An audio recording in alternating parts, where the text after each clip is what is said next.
கர்த்தருடைய மகா பரிசுத்த நாமம் மகிமைப்படுவதாக.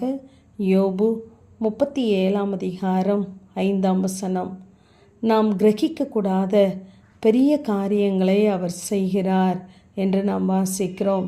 நம்முடைய தேவனாகிய கர்த்தர் அவர் கிரகிக்கக்கூடாதவர், அளவிட முடியாதவர், சொல்லி முடியாதவர். ஏனென்றால் அத்தனை பெரிய காரியங்களை செய்ய அவர் போதுமானவராகவே இருக்கிறார். நாம் அறியாததும் நமக்கு எட்டாததுமான பெரிய காரியங்களை செய்கிறவர். நம்முடைய வாழ்க்கையிலே தேவனுடைய கிரகிக்க முடியாத காரியங்களை நாம் அனுபவித்திருப்போம். ஒரு காரியத்தை செய்கிறது போலவே மற்ற காரியத்தையோ மற்றவர்களுக்கோ அவர் செய்ய மாட்டார். அவருடைய வழிகள் திரளான தண்ணீர்களின் மேலே இருக்கிறது. அவருக்கு எப்படியும் உதவி செய்ய முடியும். ஆகவே தான் ஆசப் சொல்லும் பொழுது, பலனுள்ளவனுக்காகிலும் பலனற்றவனுக்காகிலும் உதவி செய்கிறது அவருக்கு லேசான காரியம் என்று சொல்லுகிறார். அவருடைய கிரியைகளை, அவருடைய மகத்துவங்களை நாம் எண்ணி அவரை துதிக்கிறவர்களாக இருக்க வேண்டும்.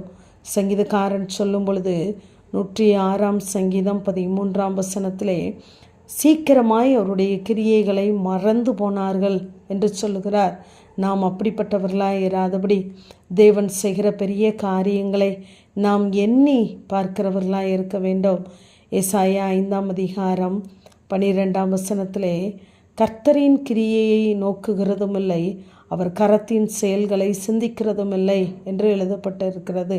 நாம் அப்படிப்பட்டவர்களாக இராதபடி தேவன் செய்கிற காரியங்களை நாம் நினைவில் வைத்து சிந்திக்கிறவர்களாய், அதற்கு நாம் மகிமையை செலுத்துகிறவர்களாய் இருக்க வேண்டும்.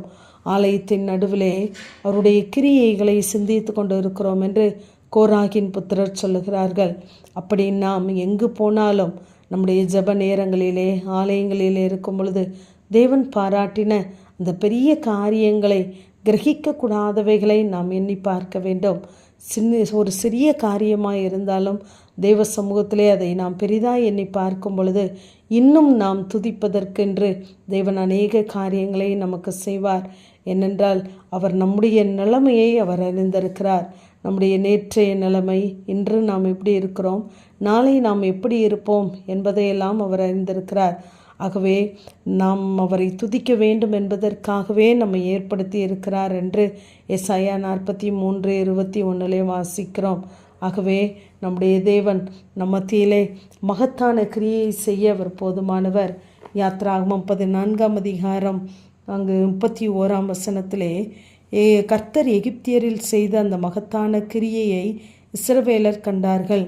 அப்பொழுது ஜனங்கள் கர்த்தருக்கு பயந்து கர்த்தரிடத்திலும் அவருடைய ஊழியக்காரனாகிய மோசேயின் இடத்திலும் விசுவாசம் வைத்தார்கள் என்று நாம் வாசிக்கிறோம். நாம் கர்த்தருடைய அந்த கிரகிக்கக்கூடாத மகத்துவமான காரியங்களை நாம் பார்க்கும் பொழுது நமக்குள்ளே ஒரு தெய்வீக பயம், தெய்வீக விசுவாசம் நமக்குள்ளே ஏற்பட வேண்டும். இங்கு இஸ்ரவேல் ஜனங்கள் செங்கடலை கடந்து வருகிறார்கள். ஆனால் அவர்களை விட்டுவிட்டோமே என்று பார்வோன் தன்னுடைய ரதத்தை பூட்டி தன்னுடைய ஜனத்தை கூட்டி அங்கு 600 ரதங்களோடு கூட அங்கு பின்தொடர்கிறான். ஆனால் 8 நாம் பார்க்கும் பொழுது இஸ்ரவேல் புத்திரரோ பலத்த கையுடன் புறப்பட்டு போனார்கள் என்று வாசிக்கிறோம். அங்கு எதிரி ரதத்தோடு வருகிறான், அங்கு ஜனத்தை கூட்டி வருகிறான், அதிபதிகள் வீரரோடு வருகிறான். ஆனால் கர்த்தருடைய ஜனமாகிய நம்மிடத்திலே தேவனுடைய பலத்த கரம் உண்டு. ஆகவே இந்த கரம் பகைஞருடைய பிடரியை நொறுக்கும். நமக்கு ஆதரவாக இருக்கிற கரம் அதே நேரத்தில் பகைஞனை எட்டி பிடிக்கும். ஆகவே நம்முடைய தேவன் கிரகிக்கக்கூடாதவர். அவர் நமக்கு விரோதமாய் எழும்புகிற எப்படிப்பட்ட காரியமாய் இருந்தாலும் அவரால் அதை ஒன்றுமில்லாமல் ஆக்கிப்படுவதற்கு தேவனுக்கு வல்லமை உண்டு, மகத்துவம் உண்டு. ஆகவே கர்த்தருடைய கிரகிக்க முடியாத காரியத்தை நாம் எண்ணி பார்ப்போம். அவைகளை நாம் பெரிதாய் எண்ணி தேவ சமூகத்தை கிட்டி சேர்வோம். இன்னும் தேவன் நமக்கு அப்படிப்பட்ட காரியங்களை செய்வார். ஆமேன். ஜெபம். பிதாவாகிய தேவனே, குமாரனாகிய இயேசு கிறிஸ்துவின் நாமத்தின் மூலமாய் உடைய சன்னிதானத்திலே வருகிறேன்.